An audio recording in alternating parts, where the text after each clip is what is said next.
Hello, I'm Dr. Breach Burke, and we are continuing our discussion of the Trojan War and the aftermath of it in a section that now we're going to call the returns. The returns are dealing with the heroes of the Trojan War in particular, and right now we're looking mainly at the Achaean or the Greek leaders who have returned.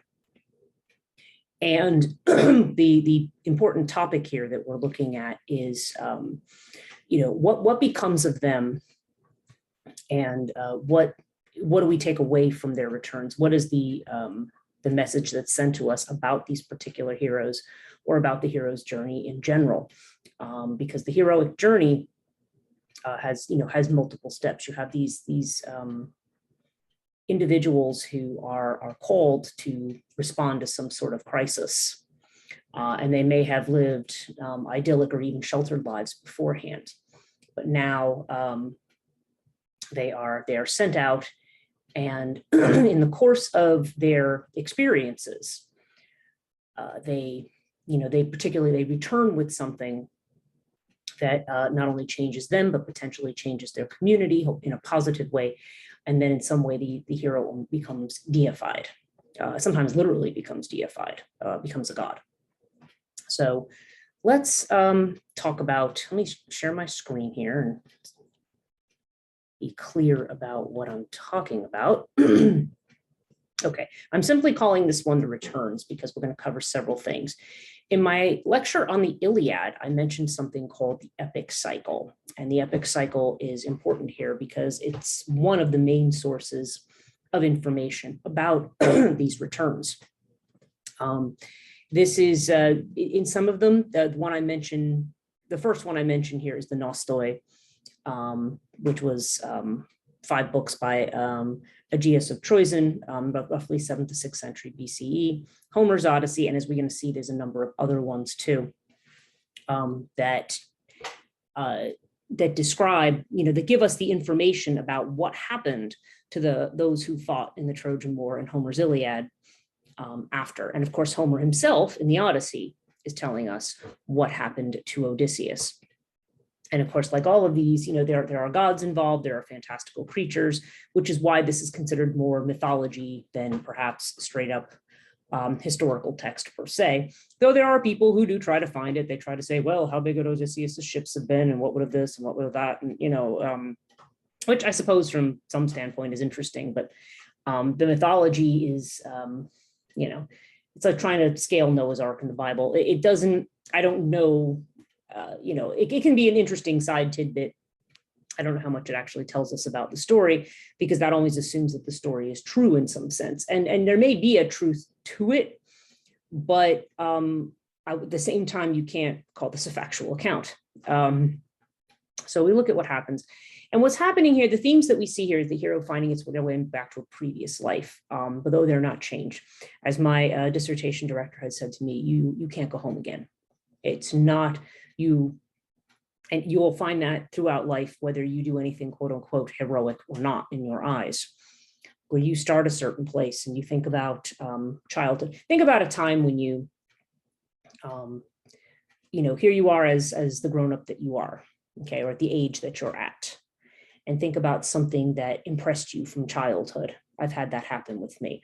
Recording this for fall 2021, and I'm think about Halloween, and I think about certain shows that I had seen as a child, or movies or specials that had impressed me as a child, and then I rediscovered them as an adult. Oh wow, I remember what I really was into that, and then I watch it and I'm like, boy, that was really terrible. It's like it's not the same.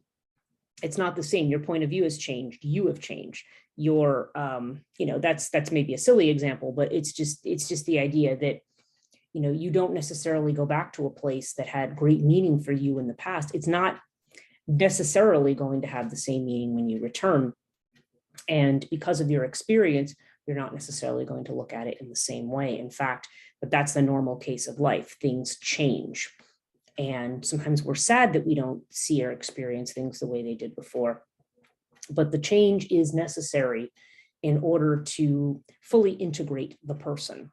Okay, because the idea is that You start life with one set of rules, values, thoughts, strengths. You may become disillusioned in some of those. You may reject some of those as you go through life. And then you may flip and you may move to another side of yourself or another aspect or take on another identity or, fundamentally, there'll be something that changes from that early experience to the later one. And then even later in life, say Jung would say age 35 and on, you would reach a point where you're able to take both of those pieces and try to find a way that they fit together.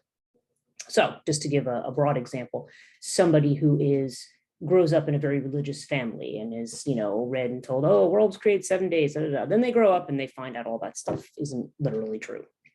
And so they say, well, that's it. All religion is garbage. I have nothing to do with religion again. And they throw it all away. And then as they get older and different experiences happen and different things happen to them, they may go back and revisit and say, well, okay, maybe the world wasn't created in 7 days, but there is still something to this. And so they may reincorporate that in their life in some way, or it may be reincorporated differently, maybe not the way their parents did it, but their own way. So there's an idea.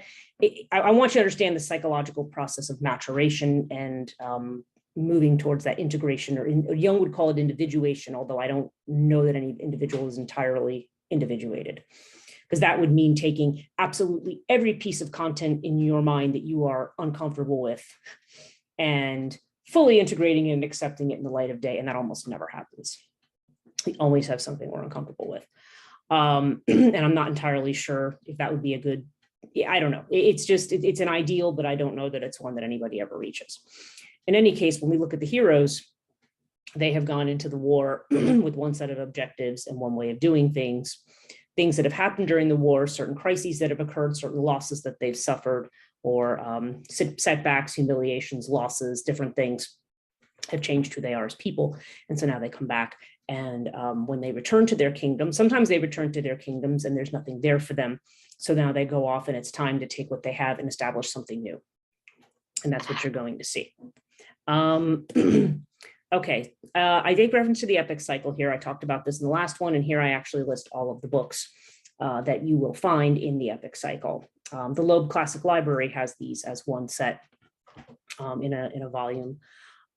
You can find these. If you look for the names, you should be able to find them. There is the Cypria, there's the Aethiopis, there's the Ilias Mikra, or the Little Iliad, there's the Iliu Persis, or the Sack of Troy.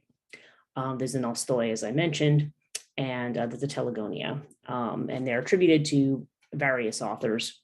And Homer's just one of them, but as I had mentioned, Aegeus of Trojan, and then there's quite a few other ones that names that you probably are not going to be memorable, not memorable to me right now. I don't want to say Statius is one of them,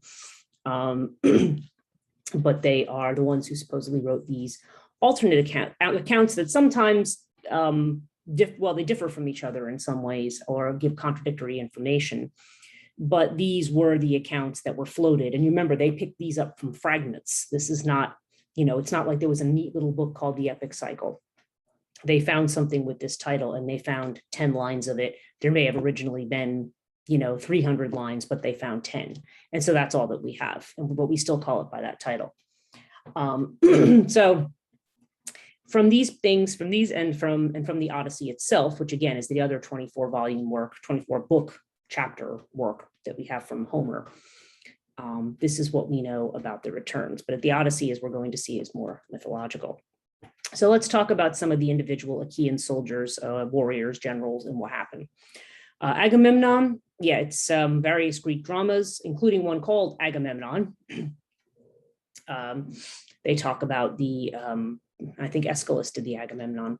They talk about, their return is covered. Now there's in the beginning of the Odyssey, Odysseus has not returned home, and his son Telemachus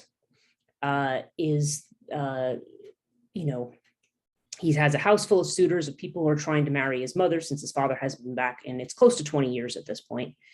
And Penelope hasn't given up hope, but he's furious with these suitors who are trying to eat him out of house and home. And there's also the concern that, now that he is a grown man, that he could potentially put them out of the house and say, no, I'm the man of the house now, and this is mine. They want to claim all of what belonged to Odysseus for themselves. So he has to worry that they're going to gang up on him and kill him. So Athena inspires him to go, and he contacts somebody called mentor. And yes, the term mentor, if you're mentored by somebody, comes from this, who's actually Athena in disguise. And she tells him to go to the men of the town to get some ships and to go try to find out what happened to his father. And he ends up visiting Helen and Menelaus in Sparta. And he also visits Pylos, I think, to talk with Nestor, or with, and it's so he goes and he makes his little journey to find out what he can about his missing father. In the meantime, while he's the guest in these households, he finds out these bits of information. And Agamemnon, we find out, and again through the play entitled The Agamemnon, on the way home, he faces two big storms sent by the goddess Athena near Mykonos and Euboea, which is the birthplace of Hera. And he eventually makes it home to Mycenae. And he has Cassandra in tow, Priam's daughter, Cassandra, princess of Troy, as his slave. And as I had mentioned, Clytemnestra and Aegisthus, his half-brother Aegisthus, kill him, and the death is eventually avenged by Orestes, who is then, poor guy, pursued by the Furies, and Athena has to step in and have a jury trial, which it actually ends up being a hung jury. They're split, and she casts the deciding vote in favor of Orestes, which upsets the Furies, because he's basically caught between Apollo telling him, you have to avenge your father's death. And Apollo, I remember I said Apollo was a bully. Apollo makes this terrible speech about how women have no value. It's just this terrible speech in the Oresteia. And, but the Furies, of course, were the protector of the mother. And and so the fact that Athena casts against them, gets them very upset. But there's a play by Euripides called the Eumenides. Eumenides means the kindly ones in Greek. I'll try to appease people by saying, no, you're really a nice person. But that's the name that she gives to the Furies, the Eumenides. And so she eventually managed to reconcile them, to say, no, you have an important role to play. You shouldn't go away. People need you. You're the voice of, conscience. You serve an important role. But in this case, I feel that this person has suffered enough for something that they, putting in a position that they were required to do. But Agamemnon himself, he's killed as soon as he arrives home by his wife and his half-brother, who then takes over. And of course, he's a tyrant and people hate him. This is something, of course, I discuss more at length in my class on the House of Atreus and the Mycenaean saga. So we'll just go far as to mention that here. But Agamemnon, we pretty much know what happens to him. He's killed when he comes home. And it's really hard to blame Clytemnestra in some ways because, he deceived her into killing their daughter so he could have favorable winds. You think about that, think about the different viewpoints that are at play here. It's interesting. Ajax the Lesser, Oilean Ajax, or Locrian Ajax. During the attack of Troy, he violates Cassandra while she's clinging to an image of Athena. Bad move. And so he returns with the Locrians and with Agamemnon, but Athena sends the storm. And that's why she sends the storm that gets Agamemnon, because he has committed a sacrilege. And he gets thrown off the ship. He swims to a rock and he boasts, look, I beat the gods. And then Poseidon's like, oh, yeah. And he gets sucked down into a whirlpool. And that's the end of Ajax the Lesser. Again, somebody else who defies Athena in a different way or disrespects Athena. And she's not a goddess to be tampered with. I mean, none of them are, really. But that's how she gets her revenge. And Poseidon, of course, backs her up. You will find that the Greek gods will, even if they don't like each other, will back each other up if a human being desecrates them or disrespects them in some fashion. If they appeal to a different god, they'll go, well, you did do that wrong thing over there. So they don't, they tend to support each other and not humans. So Menelaus, okay. He sails with Nestor and Diomedes from Troy, and he reaches Pylos in safety and lives out the rest of his life peacefully. Okay, so Nestor has earned a quiet rest of his life after the war. Menelaus, of course, he runs into trouble, loses all his fleet, but 5 ships. And Idiothea tells him how to force her father, Proteus, to tell him how to appease the gods and get home. Because obviously the fact that he can't get home means he's done something wrong. And Proteus finally does tell him, yeah, you did something wrong when you left Egypt. You did this, you have to, maybe you should have made this sacrifice. And, so he goes back, he fixes all that. And he finally gets home to Sparta. Takes them 7 years. And when he dies, it's said that he was transported to the Elysian fields, as were the other heroes, many of the other heroes. In some version, Achilles goes to the Elysian fields. In the Odyssey, he doesn't. But generally, it was assumed that, and it's not a true death, it's considered that they're transported. These are demigods. There are usually a lot of these kings were also considered to be sons of Zeus or of some other god, which, by the way, was probably more than likely that was a political ploy to demonstrate why they should be the guy in charge, because I have the divine lineage, I'm close to the gods, so therefore I should be king. Common practice that your lineage was traced back to Zeus or some other deity. Diomedes gets back to Argos, but finds his wife's been unfaithful, which of course is Aphrodite's revenge for him injuring her on the battlefield. So he leaves Argos. Now watch this. He goes to Italy, and he's granted land by Daunus, king of the Apulians, and he founds a city there. He founds many cities and was said to be made immortal by Athena after death. Okay, or at least had a shrine. There were lots of shrines towards like the 300s BCE to heroes. And it's been said that not all of the people who the shrines were created for were heroic. It became kind of a thing that, it was almost like a point of honor, like, I'm going to make a shrine to my dead father, even if your dead father was useless. I mean, it just became kind of a cheapened thing after a while. But certainly in those days, these men were demigods, and they were treated with shrines as heroes to be worshipped as gods.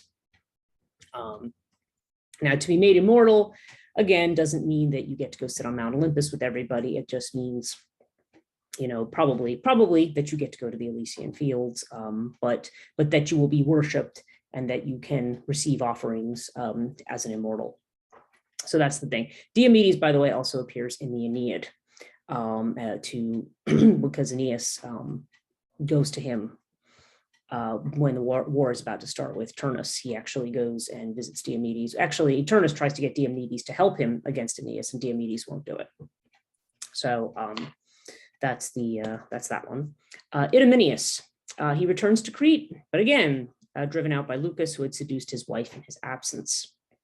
So he goes to Calabria in southern Italy, where he found cities and is worshipped as a hero after his death. However, an alternate story. This is actually a tragic alternate story. Idomeneus runs into a lot of storms trying to get home, and he tells Poseidon, if you please let me get home safely, I will sacrifice the first living creature, anybody that comes to my ship. And unfortunately, his son came running out to greet him, and he had to sacrifice his son to Poseidon. And so a plague, of course, ensued for committing human sacrifice, and he was driven out. Poor Idomeneus, he was trying to do the right thing, and that ended up just being a bad move. He should have said, I'll sacrifice X number of cattle to you or something, not just the first thing I see, which, oh my God, it's my own kid, which he should have expected, because after all that time, his family's going to be excited to see him. And you're like, oh God. So yeah, that would have been an unfortunate end. Philoctetes and Neoptolemus. Okay, these are two you didn't really hear about in my summary of the Trojan War, because you don't actually hear about. Neoptolemus does make an appearance in, he's mentioned in the Aeneid. He's mentioned in, obviously the play Andromache is about him. And there's also a separate play about Philoctetes. But the story of him is not, it's only a fragment that's told somewhere here and there, but there is an entire drama that centers around both of them. And actually Neoptolemus does figure into the Philoctetes story. Okay, let me tell you about Philoctetes. Philoctetes is a warrior who came with the Achaeans on the ships with Odysseus and the others to go to Troy. But when they set foot, he accidentally walked into a sacred shrine of Athena unwittingly didn't realize what he was doing. He was bitten by a serpent. And the wound on his foot festered and it smelled really bad. It was like, I don't know if it was like a gangrene, but his wound was so horrible and smelled so bad that they dumped him off on an island and kept going to go to the war. And poor Philoctetes was left on this island for like a few years, alone with his wound. And he's living in a cave. And but there's a prophecy when the Achaeans are trying to win the war, that they cannot win the war without the armor of Achilles, which Philoctetes now has. So they're like, So they're like, well, we just left him on an island and he's not going to be happy. So we're going to have to go back. And they bring Neoptolemus, Achilles' son, with them. And, but they know Philoctetes hates Odysseus because Odysseus is the one who had him dumped. And he's like, okay, you're going to have to go and you're going to have to try to get, sweet talk Philoctetes into giving us that armor. And Neoptolemus is like, I'm not really good at this manipulation stuff. And then they're like, oh, come on, you got to do it. You got to do it. So Neoptolemus does it very reluctantly. And Philoctetes eventually does place his trust in him and gives it to him. But then when he realizes Odysseus is nearby, because they also can't win the war without Philoctetes. They need the armor, but they need Philoctetes as well. And he's like, and then this big scene ensues. And I actually do a whole separate class on this. Big scene ensues where Philoctetes and Odysseus are just arguing, and Odysseus is like, you're coming with us. And Philoctetes is like, no, I'm not. You can't make me. And it's a whole thing. So Odysseus is like, fine, okay, you know what? We have the armor. We don't need you. You can go. We'll just leave.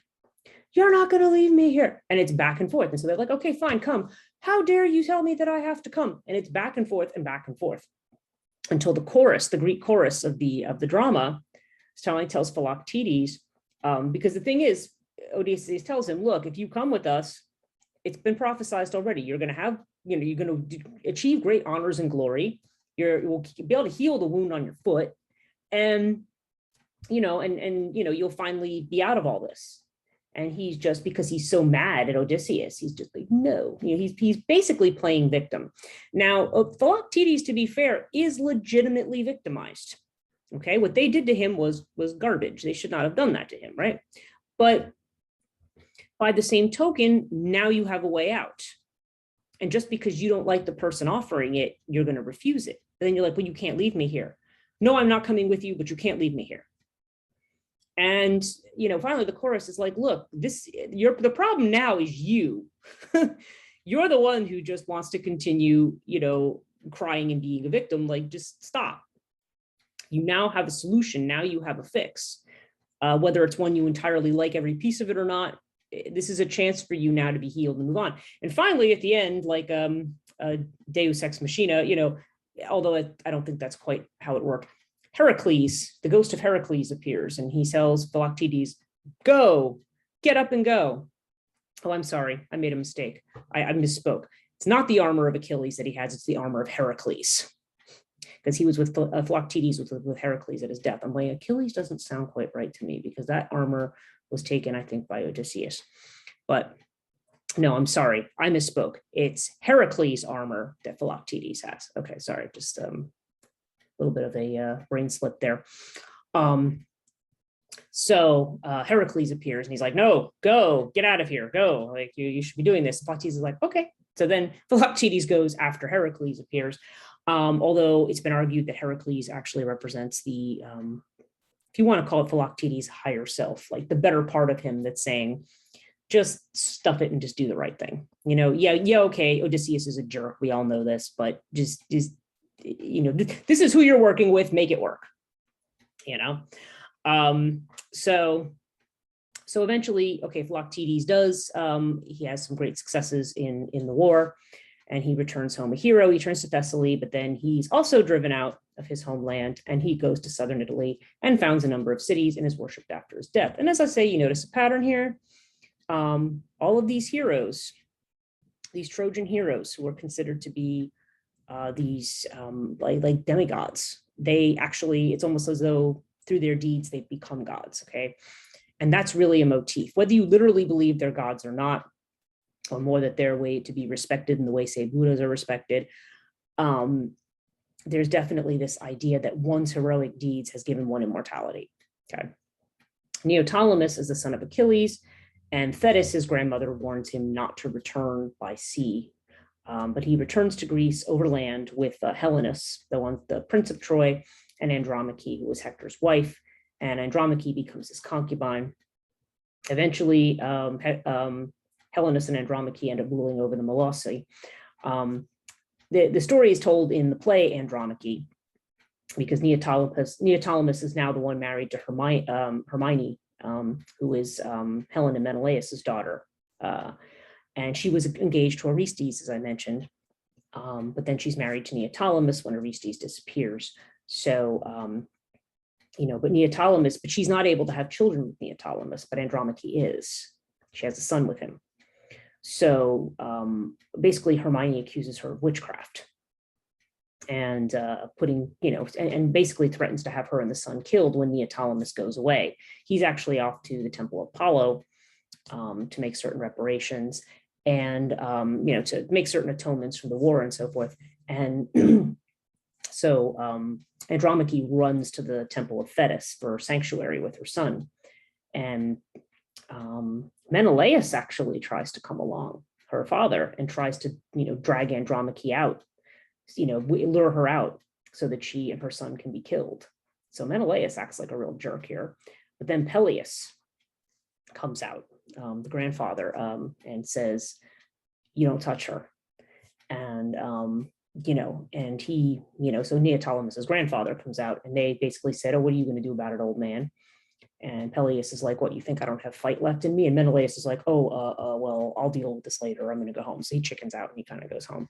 And it's, and then Hermione's feeling like, oh, well, now they're going to be mad at me. Now I'm going to be in trouble. And then Orestes magically comes back and takes her away from all this.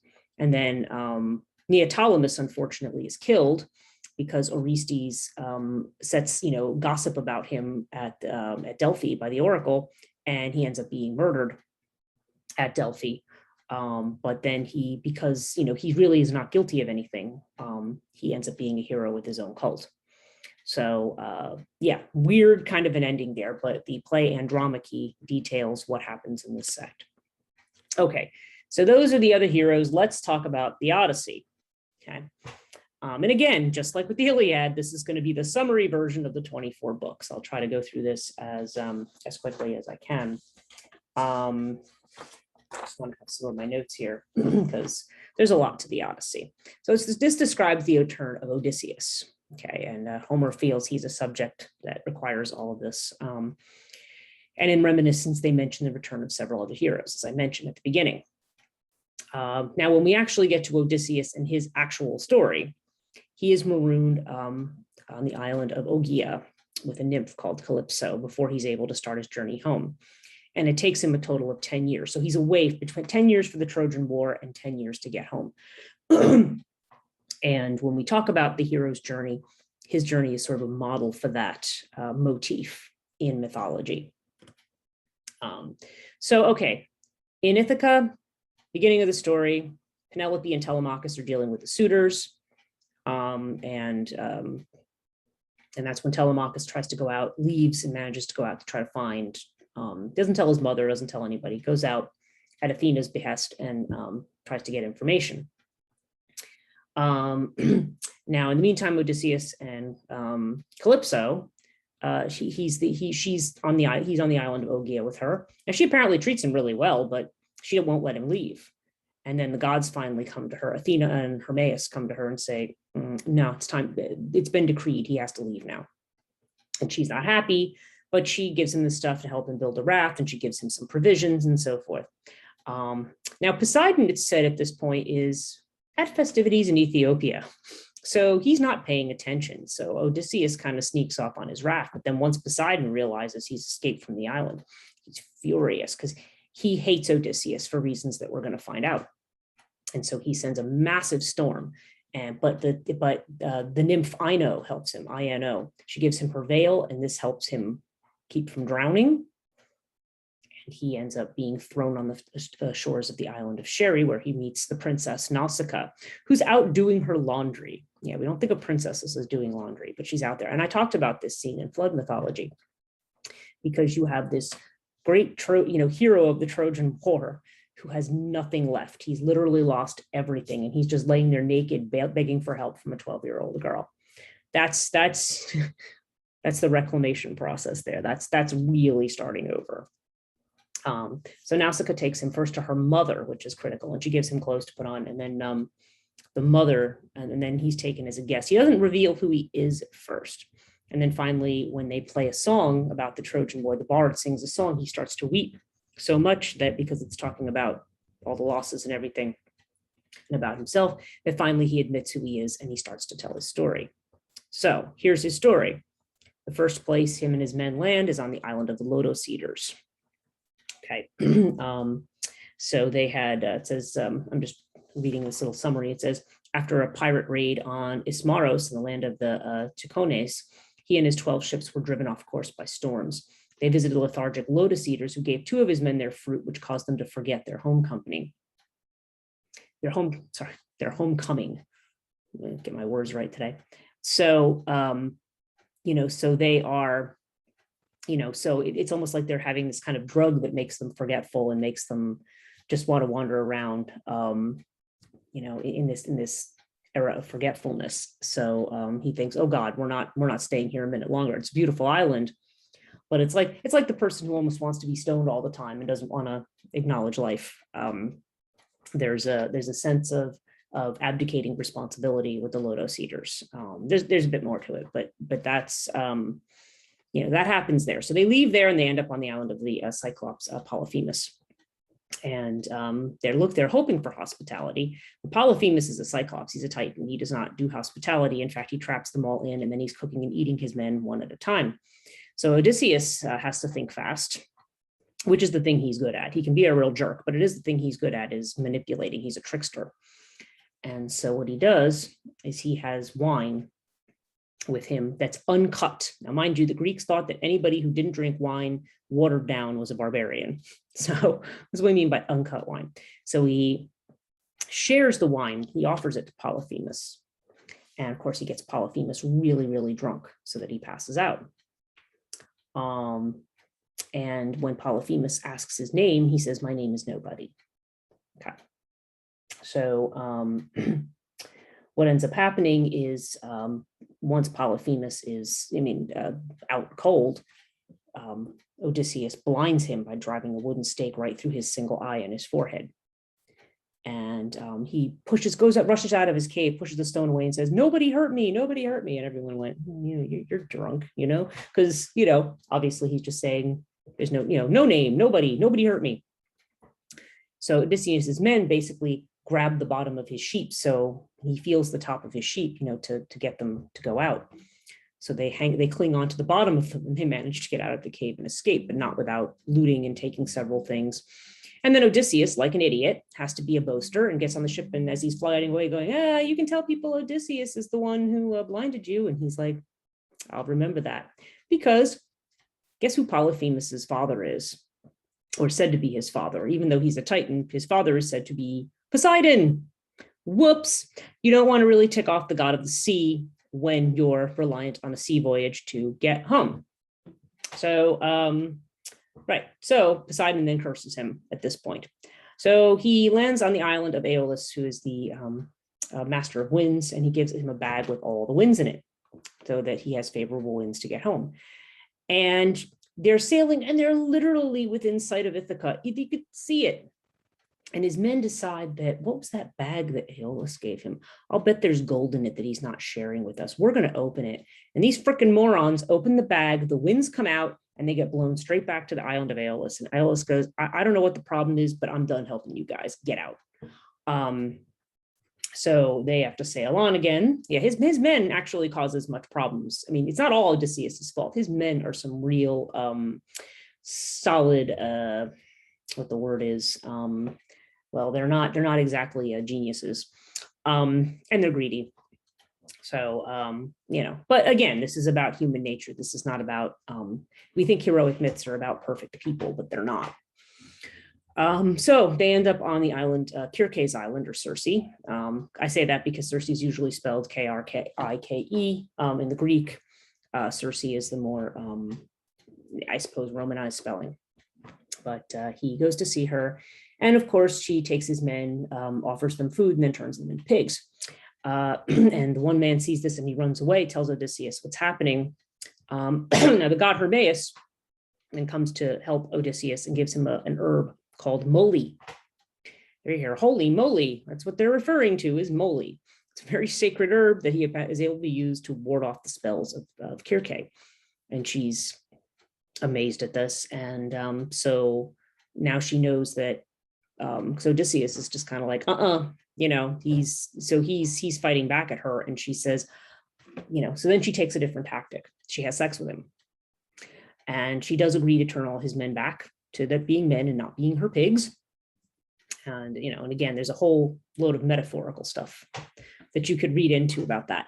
But Kirke now becomes his helper. She represents the anima figure in this, if you want to talk about archetypes. She represents the dangerous feminine force that can attack the person, but also when under control will turn around and be the helper.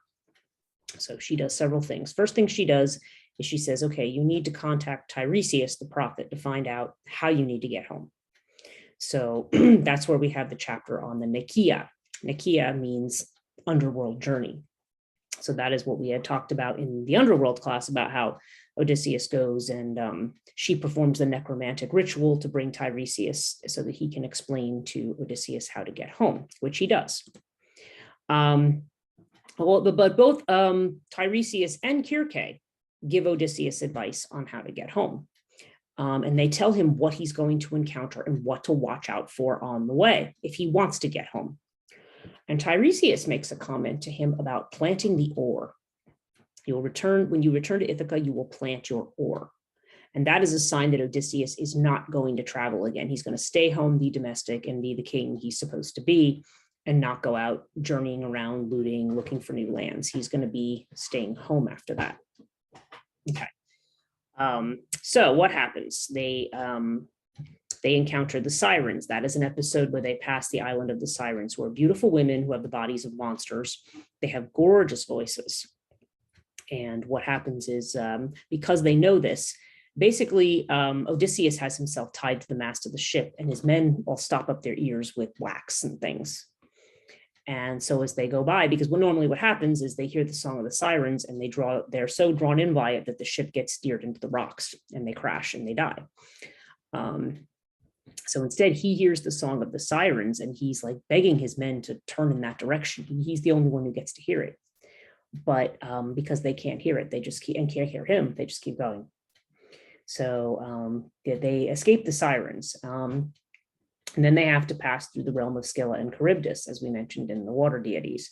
And yes, Scylla does pick off a few of his men, a couple of them, but they manage to get through.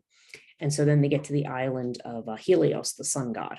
Now they were warned by Kirke, whatever you do, and Tiresias too, do not sacrifice any of the cattle of Helios. Don't eat them. Don't touch these cattle. Like, do not, like, no, don't touch these cattle. So they end up on this island. And now, to be fair, they're sitting there. The winds are poor. They're trying to leave and they can't. And the men are getting hungry. There's no food and they're getting hungry. And they're finally, Odysseus has told them, no tushy cattle. Like, don't touch it. Don't touch your hands on them. But they say, well, maybe if we just killed one and sacrificed one, it'd be fine. So the idiots go ahead and do this. And guess what? Helios tells Zeus. Zeus is furious. And as they're trying to leave, a huge storm comes. He sends his lightning bolt down. He smashes the rest of his ships. And Odysseus is the only one who escapes by clinging to like a tree, really just a branch, like a piece that's left of the bottom of the ship. And he manages to float away on a plank, and he gets to the island of Ogygia, where he's stuck for 7 years. Okay. And And thus we come full circle. So, but all of his men, 12 ships, all of his loot, everything is gone. Partially through his own braggadorio and his stupid behavior, and partially through his men's stupid behavior. It's going to show you how those kinds of mistakes, how costly they were. Okay, so finally Athena says, no, I'm going to help him get home. Athena plays stage director for a lot of this, for Telemachus, because Athena really likes Odysseus, because Odysseus is a strategist. He knows how to manipulate and trick things, but he knows how to negotiate too. So he's very much a favorite of Athena. And so what happens is it's like, okay, now she's the stage director. So he's getting back to Ithaca, but she disguises him as a beggar, like putting him in rags and stuff. And he gets to Ithaca and he's kind of like, where am I? And it's like, well, duh, you're in Ithaca. So first he stays with his swineherd, Eumaeus, and Telemachus is the only one who knows that this beggar is his father in disguise. But it's interesting because now as Odysseus goes through, he's finding out who was loyal to him in these 20 years and who wasn't. And Eumaeus is. Eumaeus is just absolutely furious and frustrated at these suitors, is in despair and really wishes his master would come home, but he has no hope that his master's going to come home. And when the beggar, and of course Odysseus makes up a story claiming to be somebody else, he goes, well, I don't know, I've heard things. And he's like, oh, don't give me false hope. Oh, it's just so. But Odysseus now knows, okay. And of course, then when he comes to the door, the suitors think he's a beggar and they try to drive him away. However, Telemachus won't let them drive him off. Of course, Telemachus knows who he is. And even Penelope says, that's not the way you treat people. If he's a beggar and he can come here. So the beggar's allowed to stay, and those suitors want him to go away. So Penelope is inspired by Athena to have a contest. She's saying, I will choose the suitor. I will marry the man, out of you. Okay, I'm going to have a contest and I'm going to make my decision. And they're all like, ooh, she's going to make a decision.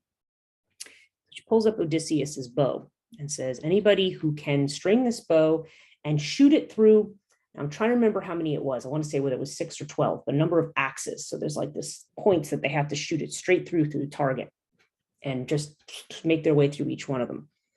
If you can do that, then that person is worthy to be my husband. So they all get up, and of course, none of them can string Odysseus's bow. They're all like, they're clumsy and they're unable to do it. So the beggar finally says he wants a turn. And they're all like, get out of here. Who do you think you are? You're nobody. How dare you, But both Telemachus and Penelope says no. They're inspired. No, if he wants to try, he can try. So he gets up. He is Odysseus, so he expertly strings it, knocks through the 12 arrows. And at that point, Telemachus and Eumaeus, now who knows who he is, they lock all the doors. And in the meantime, they have gotten all of Odysseus's armor, and they've got it in this one room. And so then Odysseus reveals who he is, and they've Telemachus has already gotten him armed, and he starts killing spree. He kills every suitor, and Zeus has decreed that everyone will die. This one, it seems like, except 2 that escape, and or are spared for certain exceptional reasons. And so the whole place becomes a bloodbath. All the suitors are killed who have come and taken advantage. And Odysseus also kills any of the women who conspired, against Penelope or against him. Basically, it becomes a reckoning of who remained loyal to Penelope and to himself throughout the whole thing. So then we have the very end of the Odyssey, where we have the Deuteronokia. Hermaeus leads the souls of the dead suitors to Hades, and joyfully, going through the fields of asphodel, as they say, which are these beautiful kinds of yellow flowers. They head off towards the underworld, and they meet up with Agamemnon and Achilles, who want to know what's gone on. And when they explain what happened, Agamemnon goes on the whole thing about, yes, Penelope, Odysseus married a virtuous woman, and she's of good character, unlike the one that I married. And he has nothing nice to obviously say about Clytemnestra. But he goes on about not only the faithfulness, but again, that observation of hospitality. that Penelope observed. She is the perfect observer of Xenia. People who misunderstand what she's doing is kind of being submissive to her husband, because Penelope's not submissive. You figure that out about her, because even when she sees her husband, she's like, yeah, I'll bet it's you. And she has to test him even at the end, because apparently their bed is carved from a tree. And she says, oh, yeah, I can have the bed moved. And he goes, you can't have that bed moved. I carved it out of. And he tells her, and then she bursts into tears because she says, now I know it's you. Now I really know it's you. Because she's still like, after all those years, is like, he's just not going to come back. And when he finally does, he's just, that's it. Now, the very last piece is the fathers of the dead suitors want to come to avenge themselves, because that is what you're supposed to do. Someone kills your kinsmen, you're supposed to avenge them. That's the Dike. But Athena steps in and says, no, it's going to be no more fighting. It's done. And then Odysseus plants his oar. So like Tennyson's poem about Ulysses taking off again. Then there's some other things in the epic cycle, like the Telegonia, where him and Telemachus go off with and Penelope. They go off to Circe's island again, and somehow Odysseus hooks up with Circe, and I think they say Penelope hooks up with Telemachus, which that's his mother, so that's weird. I don't know. There's some other endings to this that are proposed, but in Homer's ending, the oar is planted, and now he's home, and he's going to be king at home, and that's the end of it. Okay, so that is the summary nutshell version of the Odyssey, and again, that's something that can be discussed. That would require an entire separate class just to go over all of the different parts of the Odyssey. That's literally like a semester in itself. So really all we can have right here is the summary version. So let's just talk about the themes here. First of all, this idea of heroes becoming gods. This is Jung's idea of individuation, that perfect person who has embraced all aspects of their self and reached their highest potential of who they can be. Okay, that would be a way of saying you've encountered the deity or the divinity within and made yourself, in some sense, immortal, or someone to be admired or aspired to or looked up to. Because you are now a complete individual. You've not just been handed all the privilege, you've gone through all the trials, and now you've brought something back and created something new out of it. That's what the hero is supposed to do. Okay, it's not a case of these heroes who, who do all of those things and then keep everything for themselves. No, it's not about, greed's not the end result of heroism. Okay, it's about what needs to be shared or what needs to be sacrificed. And, we also see the temptations of the hero, their characteristics of their ego or their way of doing things that can be their downfall. The things that they can't give up, the ways in which they think they're better than this one, or can best this one, or can boast about that one. And it shows you how those characteristics can end up, in their case, being fatal. And there's confrontation with the archetypes here. Certainly the confrontation with Circe is an anima contact. Basically, Odysseus encounters all these different varieties of the feminine along the way. And, but you can also argue, and of course, Odysseus himself ends up embodying something of the trickster.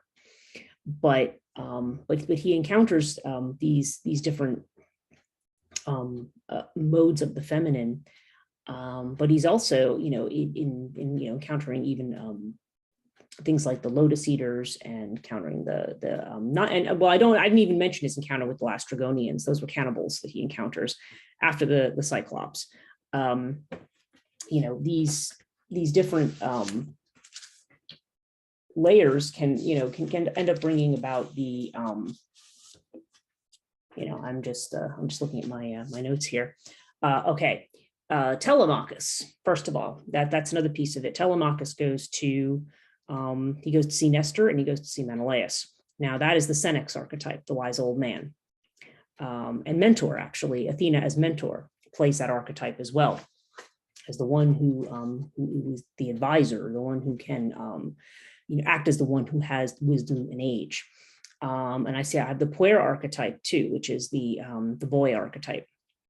And Telemachus ends up sort of being the embodiment of that, enthusiastically trying to move forward. But of course, there's a there's a limit there to how far that he can go. But he represents that sort of enthusiasm of youth. and that ability to think and to try to create something new. And yeah, so we have the idea.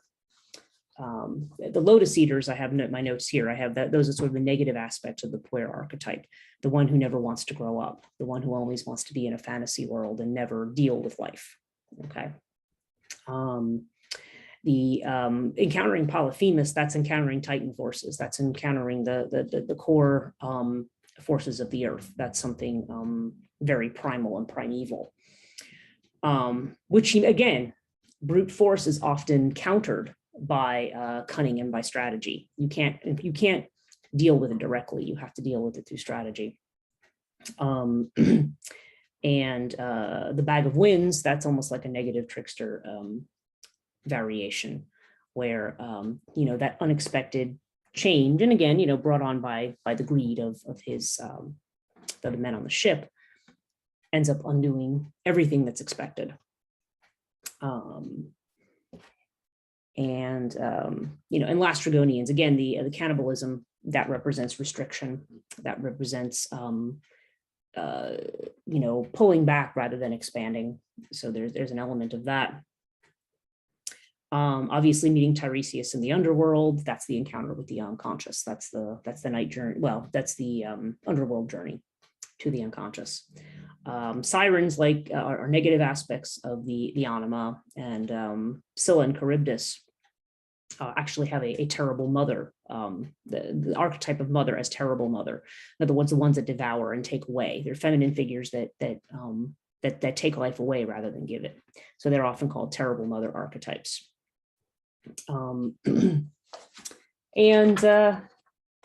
Yeah, so you see these kind of encounters with these different forces of consciousness that Odysseus and that change him as a person. And then, of course, when he's belched out onto the shore of the Phaeacians as Sherry, he is, it's like he has started all over again. He is back at the beginning. Now, this last piece I want to talk about, and that's going to be the end here, I want to talk about the motif of 19, the union of the sun and the moon at the beginning of the 20th year. And I'm just going to read this, because it said that Penelope and Odysseus are reunited at the beginning of the 20th year, which is when there's the new sun and the new moon happen at the same time. So this is basically the equivalent of the winter solstice, and having a new moon on the winter solstice. So I'll read this from here. When Odysseus returns to Ithaca after 10 years wandering, and 10 years before that fighting in Trojan War, he arrives in winter at the new moon, the feast of Apollo, a solstice festival of the sun, the time, if any, when an old cycle would be closed and a new one would triumphantly begin. The reunion of Odysseus and Penelope, what has long been weaving and unweaving her lunar web, because that's the way she keeps the suitors off. And she says, "Oh, I have to finish the funeral shroud for my father-in-law. I need to do that." And what she does her work, and then she undoes her work at the end of the day. And eventually the suitors find out because of some of her maids betray her. And those are the ones that Odysseus kills.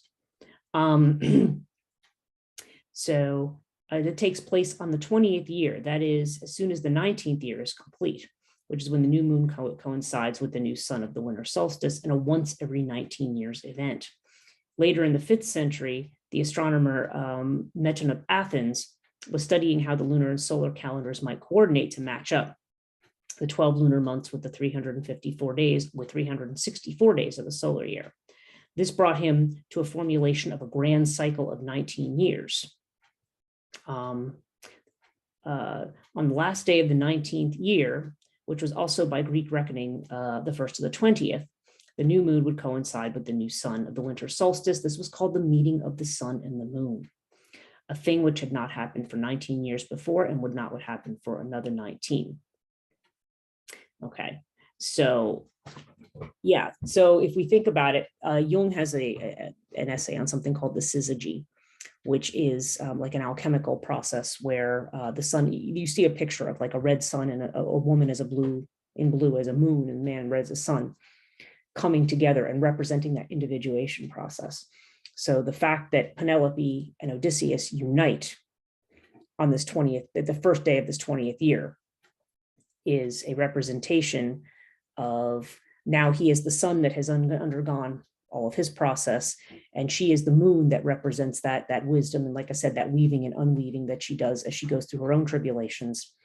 And then they finally reunite both as different people, you know, and that represents that perfect syzygy, that individuation. So that would be a Jungian interpretation of how that ends. And it's very interesting, but it's important to read the Odyssey and to read these heroic myths, not for what happens on the surface. Morals are not part of this, except for the values that I mentioned at the beginning of the Odyssey about Xenia and Dike. Those are the primary driving values. And of course, the idea of hubris. You don't commit the sin of pride, thinking that you're better than the gods. Those are kind of the three guiding principles, but morality as such is not part of these epics. Okay, so to look at it from that standpoint, or to look at them as some kind of a model for modern behavior or anything, would be silly. That's not what they represent. So, okay, so with that, that's what I have to say. That's my little nutshell version of the Odyssey, plus the psychology related to it. Again, that's something that if you wanted me to go into more detail in a private course, you know, this doesn't apply to my university students, but other people, then I could potentially see about doing that. So that is it for this particular lecture, and you know, hope you enjoyed. Till the next time.